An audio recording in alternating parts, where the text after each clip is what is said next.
Binabaha ng kontrobersya ang Bulacan dahil sa maanumalyang flood control projects. Sa paglilibot mismo ng aming news team, ang mga proyektong dapat tapos na, pader lang o literal na nagmumulto. Yan ang exclusive agenda report ni Joash Malimban, live mula sa Malolos, Bulacan.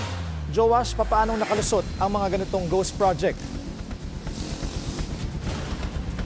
Willard, gaya nga nasabi ni Senate President Pro Tempore Jingoy Estrada kahapon, usually nagkakaroon or nagsisimula kasi itong korupsyon sa flood control projects doon sa may ibaba. Sabi niya pa, mayroon daw sa buwatan, minsan sa pagitan ng district engineer, doon sa mga involved na political officials, sa regional director ng DPWH at minsan daw pati sa mga tauhan ng Commission on Audit.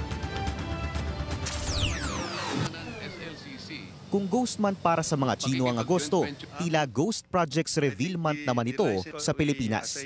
Kahapon kasi, mainit ang naging pagdinig sa Senado matapos aminin ni DPWH Secretary Manuel Bonoan na marami sa mga kontratang hawak ng isang firm sa Bulacan, Ghost Projects pala.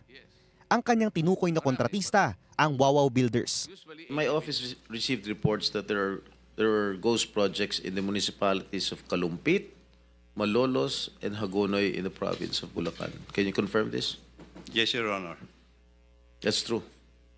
Well, this is information that we have received, Your Honor. Sa pagsusuri ng Billionaire News Channel, maraming hawak na proyekto ang kumpanya na tila pare-pareho ng presyo kahit na magkakaiba ang project name at location. Mayroong at least 20 flood control projects ang Wawaw Builders na nagkakahalaga ng halos 77.2 million pesos ang bawat isa.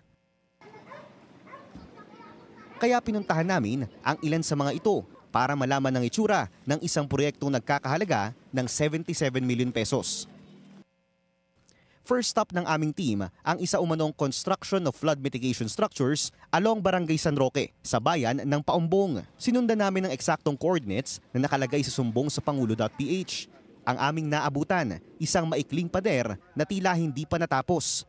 May mga nakauslipang bakal sa taas nito kahit na base sa kanilang kontrata, December 2023 pa dapat tapos ang proyekto. May ilang metrong haba ang pader na ito at aabot ng 7 to 8 feet ang taas mula sa kalsada.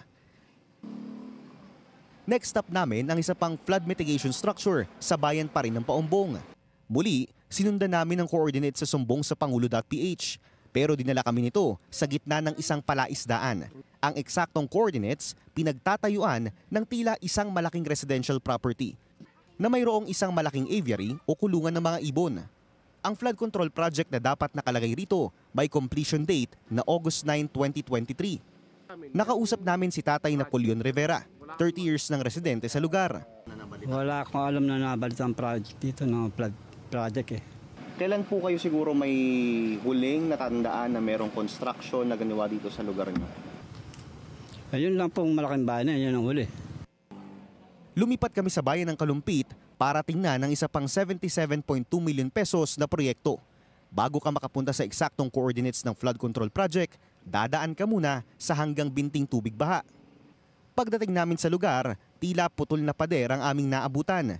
May completion date dapat na July 3, 2023 ang proyekto. Nakausap namin ng ilang mga residente at sinabi nila na 2 years ago pa nang may mga pumunta umanong tauhan ng DPWH sa lugar. Wala raw nangyaring kahit anong construction pagkatapos nito.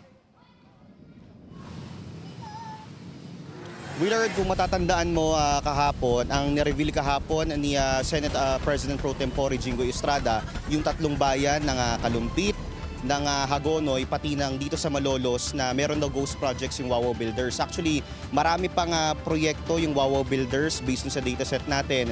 Nasa 20 dun sa kanilang mga proyekto. Interestingly, 77.2 million pesos halos yung cost ng project.